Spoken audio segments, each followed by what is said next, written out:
Alors là, on va analyser la carte du magicien. Dans le tarot de Marseille, on l'appelle le battleur. Tu vois, elle est aussi reprise sous ce nom-là ici dans le. C'est un tarot Lenormand, ils appellent. C'est un style, voilà.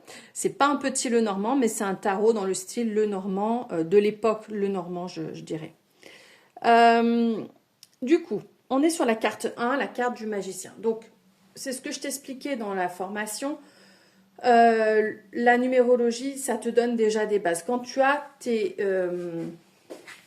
sous la main, voilà, ces éléments-là, ces feuilles-là, ça va pouvoir te donner déjà plus de détails.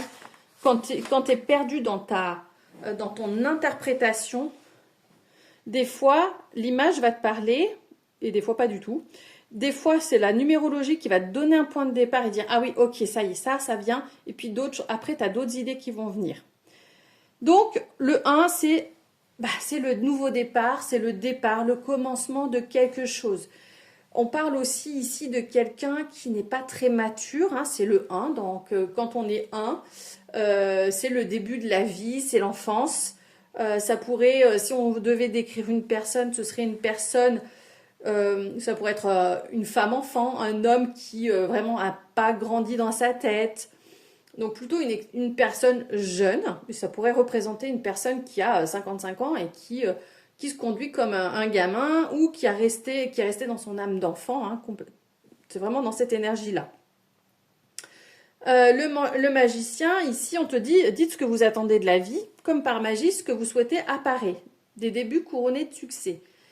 Pour moi, vraiment, ce battleur, ce magicien, c'est celui qui détient tous les potentiels entre ses mains. Et ici, comme tu peux le voir, on a chaque suite des mineurs qui est présentée. On a les épées, on a les pentacles, la coupe et les bâtons. La coupe, oui.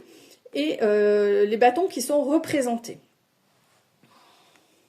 Donc pour moi, c'est ici, on a tous les potentiels et qu'est-ce qu'on désire? Qu'est-ce que toi tu veux faire? Qu'est-ce que tu veux faire de ta vie au final?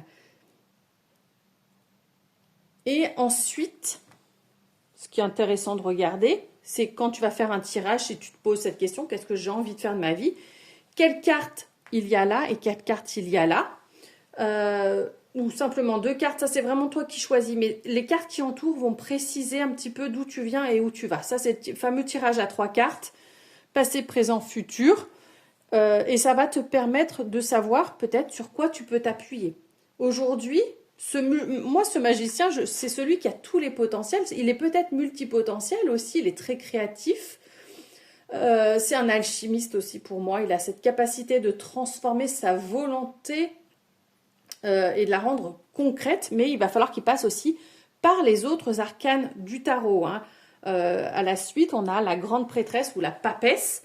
Ça nous dit que on va devoir apprendre des choses, qu'il y a des choses qu'on ne connaît pas, qu'il va falloir se former peut-être, expérimenter la vie pour pouvoir avancer vers notre désir. Mais déjà, le 1 pose les bases et te dit « Ok, tu as tous ces potentiels. Et t'en fais quoi maintenant? Qu'est-ce que toi tu veux vraiment ?»